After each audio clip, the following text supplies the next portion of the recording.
Bro ಒಂದು ನಿಮಿಷ. So ಫ್ರೆಂಡ್ಸಾ? ಹಾಂ, ಓಕೆ ಓಕೆ. ಒಂದು ಕ್ವಶನ್ ಏನಂತಂದರೆ, ನಿಮ್ಮ ಲೈಫಲ್ಲಿ ನೀವೇನಾದರೂ ಒಂದು ಅಭ್ಯಾಸನ ಬಿಡಬೇಕು ಅಂತ ಡಿಸೈಡ್ ಮಾಡಿದ್ರೆ ಯಾವ ಅಭ್ಯಾಸನ ನೀವು ಬಿಡಬೇಕಂತ ಡಿಸೈಡ್ ಮಾಡ್ತೀರಾ? ಎಣ್ಣೆ ಹೊಡೆಯೋದು ಬಿಡ್ಬೇಕು. ಎಣ್ಣೆ ಹೊಡೆಯೋದು ಬಿಡಬೇಕು. ಮೀಟರ್ ಬೇಕು, ಮೀಟರ್. ಅದರಿಂದನೇ ದಪ್ಪ ಆಗಿದ್ದೀನಿ. ಅದರಿಂದ ದಪ್ಪ ಆಗಿರೋದು.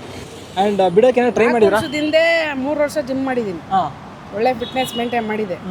ಹಿಂಗೆ ಪಾರ್ಟಿ ಗೀಟಿ ಹುಡುಗರ ಜೊತೆ ಹೋಗಿ ಹೇಗಿದ್ದೆ ಹೇಗಾದೆ ಜಾಸ್ತಿ ಆಯಿತು. ಇನ್ನು ಬಿಡಬೇಕು. ಹಾಂ, ನೈಟ್ ತಾನೇ ಕುಡ್ದಿದ್ದೆ. ಹಾಂ, ಹಾಂ, ಹೆಂಗೆ ಅವ್ರು ಆಗೈತೆ. ಹಾಂ. ಬಿಟ್ಟರೆ ನಿಮ್ಮ ಲಿವರ್ಗೆ ಇನ್ಮೇಲೆ ಫ್ರೀಡಮ್ ಸಿಗುತ್ತೆ. ಹಾಂ, ಸಿಗುತ್ತೆ. ಓಕೆ, ಅದಕ್ಕೆ ನನಗೂ ಫ್ರೀಡಮ್ ಸಿಗುತ್ತೆ, ಹಾಂ, ಬಾಡಿಲಿರೋ ಪಾರ್ಟ್ಸ್ಗೂ ಫ್ರೀಡಮ್ ಸಿಗುತ್ತೆ. ಎಂಥ ಬುದ್ಧಿವಂತ ಏನೆಲ್ಲ ಯೋಚನೆ ಮಾಡ್ತಾವೆ. ನಾನು ಹುಡುಗರಿಗೆ ಹೇಳೋದು ಏನಂದರೆ, ಇವಾಗ 21 ವರ್ಷಕ್ಕೆ ಹಾರ್ಟ್ ಅಟ್ಯಾಕ್ ಆಗ್ತವೆ. ಕರೆಕ್ಟ್. ನಮ್ಮ ಬಾಡಿ ಮೇಲೆ ನಾವು ಥಿಂಕ್ ಮಾಡಬೇಕು, ಆಮೇಲೆ ಅವರ ಫ್ಯಾಮಿಲಿ ಮೇಲೂ ಥಿಂಕ್ ಮಾಡಬೇಕು. ಕರೆಕ್ಟ್. ನನಗೆ ಅನುಭವ ಆಗಿರೋದು ನಾನು ಹೇಳ್ತೀನಿ. Correct. All the best bro. ಬೇಗ ಬಿಡಿ. ಖಂಡಿತವಾಗ್ಲೂ ನಾಳೆಯಿಂದ ನಾನು ಹೇಗಿರ್ತೀನಿ ನೋಡ್ತಾ ಇರಿ. ಆ್ಯಂಡ್ ಒಳ್ಳೇದಾಗಲಿ. ಬಾಯ್. ಹಾಕ್ಬೋದಾ ಕಂಟೆಂಟು?